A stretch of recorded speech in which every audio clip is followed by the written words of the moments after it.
2007 BMW 525i. No start, just crank. There's no spark at the coil. The RPM reading is moving. This is how you fix a problem. Use a RTEL BMW 908 scan tool. Select coding. Select control unit. Select C.A.S. Select calibration.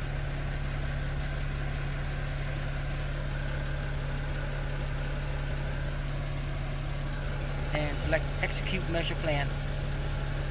That's it. Problem is fixed.